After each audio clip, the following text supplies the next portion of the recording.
Começar com o nosso primeiro assunto, a iminente confirmação da chapa de Guilherme Boulos com Marta Suplicy em São Paulo reforça a tendência de repetição da polarização Lula-Bolsonaro nas eleições, pelo menos das duas principais capitais do país. Vamos acompanhar a reportagem de Pedro Teixeira. O esforço pessoal de Lula na articulação para tirar Marta da Secretaria de Relações Internacionais da Prefeitura de São Paulo e os movimentos do prefeito Ricardo Nunes em busca do apoio de Bolsonaro evidenciam essa divisão.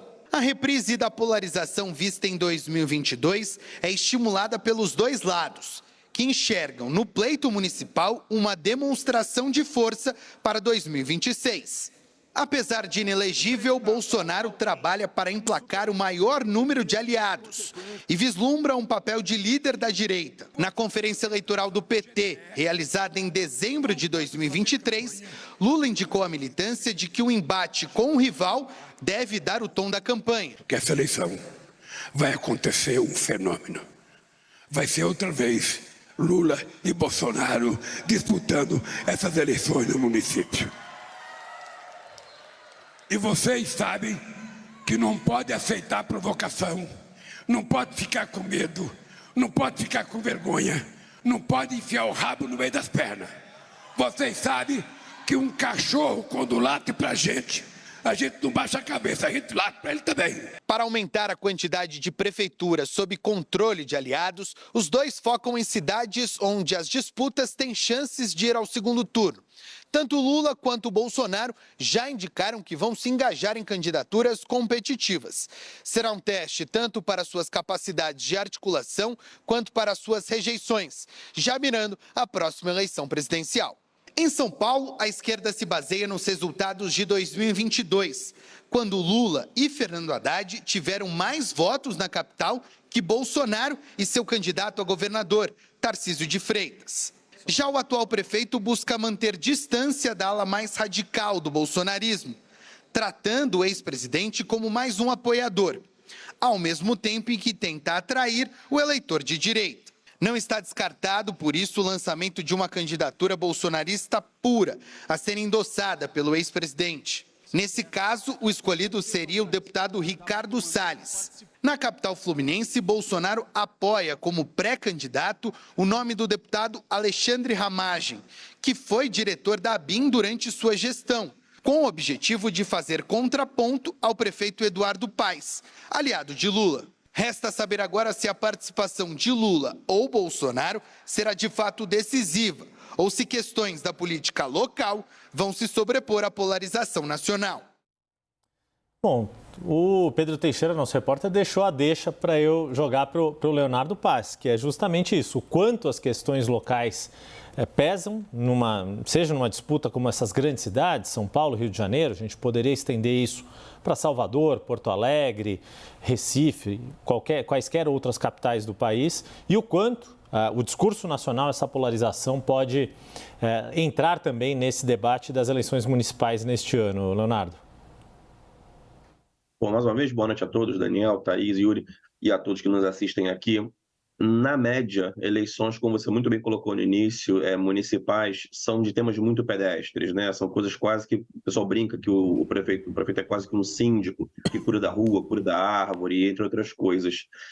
Então, de maneira geral, sim. A questão é que a gente tem visto um fenômeno muito diferente nos últimos anos, da polarização política complementada ou potencializada até pela questão da inteligência artificial, enfim, de novas tecnologias, que também é um tema que eu subscrevo, como você disse no início, importantíssimo e vai dar tom a uma continuidade, que tem elementos que a gente na ciência política tem dificuldade muito grande em entender como as pessoas hoje têm construindo as suas preferências. Você tem algumas pesquisas muito interessantes, por exemplo, o pessoal da Quest fez recentemente uma pesquisa também que eu gosto de citar com frequência, onde você consegue, no final das contas, identificar que pessoas observam o mesmo fato de maneira diferente, né? Elas têm dificuldade de determinar o mesmo fato para poder dar adiante um argumento. Então, eu tendo a crer que a ideia da polarização vai ser muito forte. A própria escolha dos candidatos e do apoio dos candidatos tem sido feito em torno dos nomes Lula e Bolsonaro. Então, eu acho que é pedestre, é de gestão local a eleição municipal, mas eu acho que a gente vai ter um tom muito forte acima da média, e acho que esse que é o ponto que eu quero marcar, acima da média, pela polarização política, colando o nome do seu padrinho, de certa maneira. O Rittner, pegando um pouco do que o Leonardo nos coloca e te jogo para você, porque o assunto da semana, além da óbvia efeméride do 8 de janeiro, que marcou o início da semana, segunda-feira estávamos juntos, inclusive, no Congresso Nacional, durante o ato realizado pelos 3 poderes para marcar aquela destruição abissal que ocorreu um ano atrás, mas a gente viu também um outro grande ato, que foi o presidente Lula receber a ex-prefeita e ex-petista Marta Suplicy, colocando ali, praticamente selando a aliança dela com Guilherme Boulos. O primeiro ou o segundo ato deste movimento de Lula vai ser justamente amanhã, no almoço que Marta Suplicy, aí sim ela, anfitriã, recebendo Guilherme Boulos na sua casa aqui em São Paulo. Me parece, pegando na linha do que o Leonardo colocou, que sim, o Lula tem deixado muito claro que vê estas eleições como uma continuidade da sua eleição e para evitar o retorno do bolsonarismo ou da direita ou do campo da extrema-direita ao poder lá em 2026. Por isso ele considera importante ganhar 2024. Mas faz a escolha de uma figura que é totalmente calcada nas entregas na cidade. Como disse o Leonardo Paz, na política pedestre, no bilhete único, nos céus, nas escolas da periferia, no uniforme escolar, no transporte escolar. Quer dizer, um legado de ações de gestão municipal local muito fortes para ser o cartão de visita de um candidato que, por si só, Guilherme Boulos tem um componente mais de partido, mais de campo ideológico e não tem a experiência da gestão no executivo. Rittner.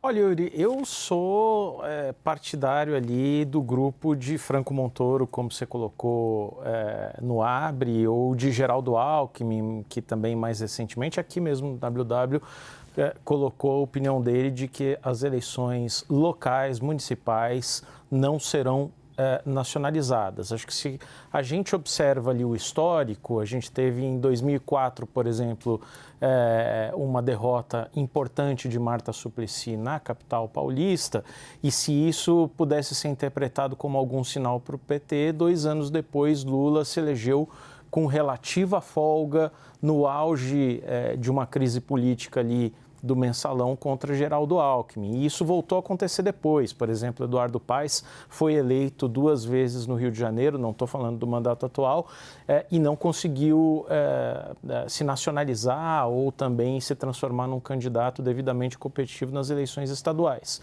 De modo que me parece que temas como zeladoria, iluminação, postos de saúde acabam tendo muito mais impacto tradicionalmente numa eleição local do que os grandes temas nacionais. O eleitor não é bobo, se um candidato resolver concretamente 2 ou 3 problemas dele em questões locais, ele já se dá por satisfeito.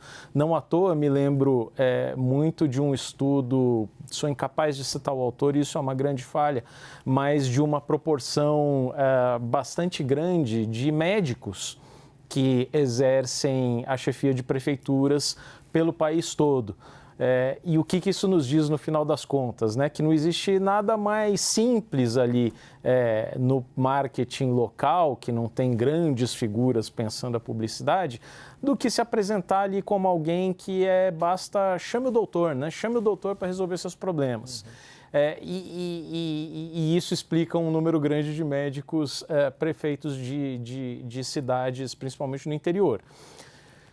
É verdade que desta vez temos uma calcificação da polarização que pode trazer alguns fatores inéditos, porque hoje a polarização está entremeada na sociedade, nos grupos da família, nos locais onde a gente escolhe para consumir, no próprio trabalho, e isso é um fator que não estava presente tanto em 2020, em 2016 me parece que definitivamente não. De qualquer forma, vejo esse assunto da polarização nacional se refletir nas eleições municipais, no máximo, nas grandes metrópoles. Você falou de Rio, São Paulo, talvez ali Recife seja um caso, Salvador, Belo Horizonte, mas não consigo enxergar isso se disseminando pelo país. Posso estar errado, obviamente. Eu tenho para mim uma avaliação de que muita gente vai mais pegar carona no discurso da polarização, seja para defender legado ou para fazer um enfrentamento ao atual campo político de uma determinada prefeitura, porque é inevitável que muitos dos prefeitos, sendo candidatos à reeleição, vão ter que defender o legado deles. E esse legado começa em 2021, na verdade, né? Foram eleitos em 2020, começa em 2021.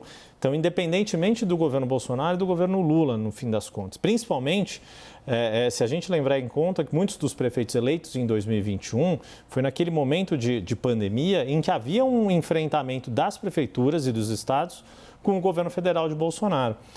O Richner tocou num ponto, Thaís, e te deixei por último, não por indelicadeza, muito pelo contrário, para deixar você tomar um fôlego depois do prime time, né? Já fica 2 horas falando, chegar aqui e já ter que falar de novo, a delicadeza de te deixar dar um respiro e tomar uma água. Mas o Richner mencionou a eleição de Lula em 2006, mesmo em 2004 o PT estava avançando no seu campo de político de conquistar prefeituras, mas tinha tido uma derrota muito significativa, que era não ter conseguido a reeleição de Marta Suplicy. Só que me remete a um discurso também do quanto o ambiente econômico, o momento da economia nacional, acaba ou não impactando as eleições locais também. O único paralelo que é possível fazer, que me ocorre diretamente de uma coisa assim que foi lavada, mas não foi eleição municipal, foi eleição estadual, que descasou com a presidencial, quando José Sarney estava vivendo uma popularidade enorme com o Plano Cruzado, e no ano seguinte conseguiu fazer praticamente todos os governadores do país. O então PMDB só não ganhou, se não me engano, Sergipe, com que o PFL fez Antônio Carlos Valadares, o governador. O quanto, na sua avaliação, o ambiente político, em geral, vira um assunto nas disputas municipais, pelo que você acompanha, né, da sua trajetória como jornalista focada em economia, e o que a gente pode esperar deste ano, que tipo de efeito que o ambiente econômico pode gerar no bem-estar das pessoas, no humor das pessoas na hora de irem votar em outubro deste ano? Obrigada, Yuri, pelo tempo de respiração aqui, mas como eu brinco com o VAC, eu estou sempre pronta, chego pronta. Olha, esse ano vai ser muito interessante, porque é o primeiro ano que o Brasil vai viver uma certa estabilidade na macroeconomia.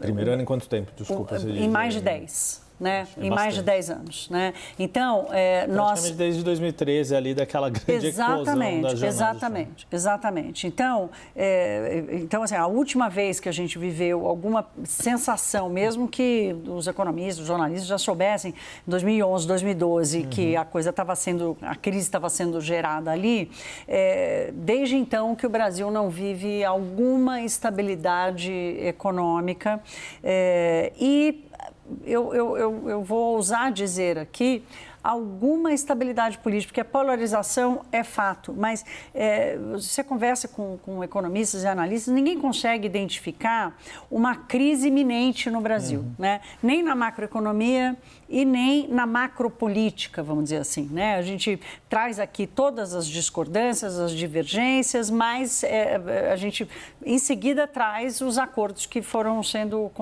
costurados. Então, sem uma crise iminente na macroeconomia, com desemprego baixíssimo, a inflação minimamente controlada e juros num ritmo que pode ser maior ou menor em queda, o cidadão vai cobrar, talvez, com muito mais veemência, essa pauta pedestre, né, do sujeito que mora nas cidades. Então, o interessante vai ser acompanhar a dose dessa cobrança e o quanto que os candidatos e os prefeitos da situação, aqueles que estão se candidatando à reeleição, o quanto que eles estão ligados nesse movimento, porque mais do que nunca, né, por exemplo, o Ricardo Nunes, que diz que tem a estratégia de tratar, não quer entrar na questão da polarização, quer focar na estratégia de tratar das questões da cidade. Aqueles que escolherem isso, ok, e os que não escolherem, ok também, vão ter que fazê-lo. Porque se não há um grande tema nacional, né, inclusive para se opor a ele, olha, porque aqui a inflação está alta, mas aqui nós vamos aumentar o auxílio, nós vamos fazer, não vamos aumentar a tarifa de ônibus e tal. Eu acho que os problemas e as soluções e as demandas dos cidadãos vão estar, para a sua cidade, vão estar muito mais em alta e a cobrança vai ser muito maior. Esse é um ponto interessante para devolver para o Leonardo, que a Thaís traz, desse ambiente de relativa normalidade, porque muito do campo político de Jair Bolsonaro e do discurso bolsonarista é o oposto. Ele prega a ameaça iminente, prega o conflito. Jair Bolsonaro governou na base do conflito ao longo dos seus 4 anos, quase se reelegeu a despeito desse clima de instabilidade, estava com a máquina na mão. E aí, Leonardo, queria que você pegasse nesse mesmo caminho. Se o ambiente é mais... são águas mais calmas, tanto na economia, nessa percepção de bem-estar com o bolso, quanto na percepção política, de que não vamos ter um conflito institucional a cada semana ou a cada mês, como a gente parecia viver tempos atrás, ali, num passado muito recente. O quanto isso, na sua avaliação, é um campo fértil ou não para este discurso bolsonarista que é muito pautado no conflito com o inimigo, na ameaça da esquerda, a questão das escolas, ideológica e por aí vai. É um campo menos fértil, sem dúvida, né? Naturalmente, quanto mais estabilidade você tem, mais difícil é você conseguir identificar ou conseguir criar exemplos de que está tudo indo errado, o governo Lula comunista e está levando o governo para o brejo, coisa parecida. Mesmo que se você perguntar hoje para um bolsonarista médio se a economia vai bem, ele vai dizer que não, está indo horrível, né? Mas, enfim, para criar esse argumento dá mais trabalho. O que eu acho muito legal que a Thaís colocou, de certa maneira, em relação... Eu vejo a mudança de estratégia de determinados atores. Por exemplo, Ricardo Nunes, me parece que ele tem que fugir do assunto polarização, ele tem que ir para o assunto pedestre, ele tem que ir para o assunto olha o que eu fiz pela cidade, da luz, do poste e tudo mais. Afinal, ele está num contexto onde, nas últimas eleições, como a matéria mostrou anteriormente, os votos foram mais para Haddad ou mais para o Lula. Então, ele precisa, dos votos da direita, ele precisa pegar um pouco do voto que apoiou o Lula / esquerda no passado.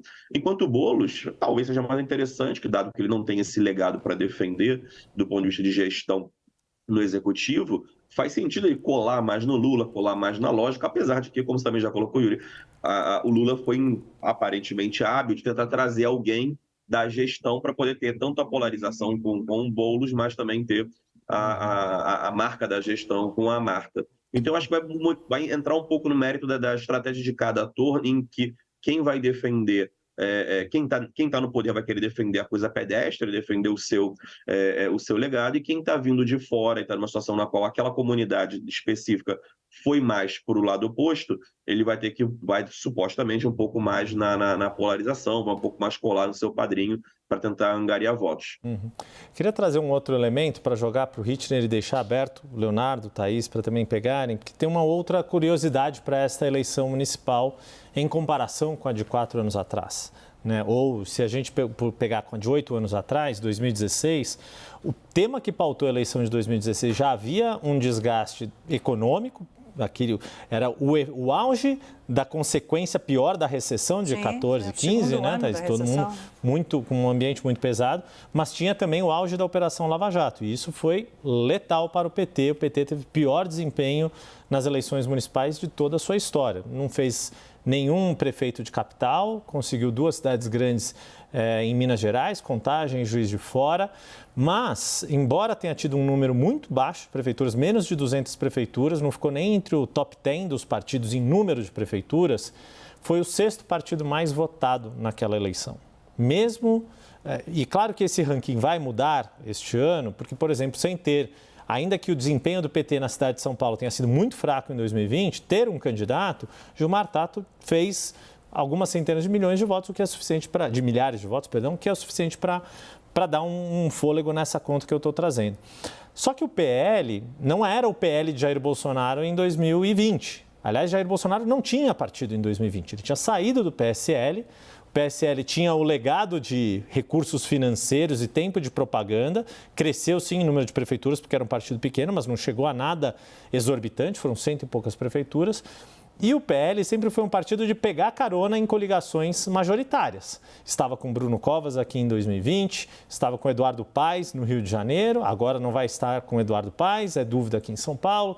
Estava em Salvador com Bruno Reis, que é hoje do União Brasil. Quer dizer, foi sempre na base de pegar carona. A maior cidade que o PL fez em 2020 foi Jaboatão dos Guararapes, na região metropolitana do Recife.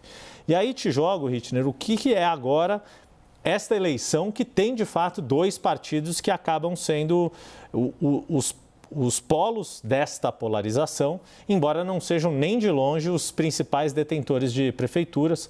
Hoje, segundo uma reportagem do Poder 360, feita no ano passado, é o PSD quem tem o maior número de prefeituras, o MDB foi quem mais elegeu prefeitos em 2020, o PP também tem um número exorbitante de prefeituras, principalmente pequenas prefeituras no Sul e no Nordeste. Enfim, então queria trazer para o teu olhar, Rittner, essa nova configuração em que tem dois partidos que são polos, mas não necessariamente são os donos aí das maiores bolos de fichas nessa disputa. Bom, vamos lá. Esse PL que você descreveu, pegando carona em coligações maiores, esse era o PL raiz. Esse era o PL de Valdemar Costa Neto, não o PL de Jair Bolsonaro. O PL atual, que tem 20% praticamente da Câmara dos Deputados, quer fazer 20% das prefeituras do país e é uma meta bastante exequível. O PL traça como meta chegar a 1.000 prefeituras. O PT está com 230, 240 prefeituras, tem uma meta ali de expandir para em torno de 300, sabe que vai ficar abaixo de 400, mas o grande ponto do PT é recuperar, ter algum espaço em metrópoles, em prefeituras de capitais. Hoje o PT não tem prefeitura de capital. E isso é muito importante para um país, para um partido que é talvez o maior do país, né? É o partido que está mais enraizado na sociedade brasileira, mesmo que seja em um campo, está muito enraizado.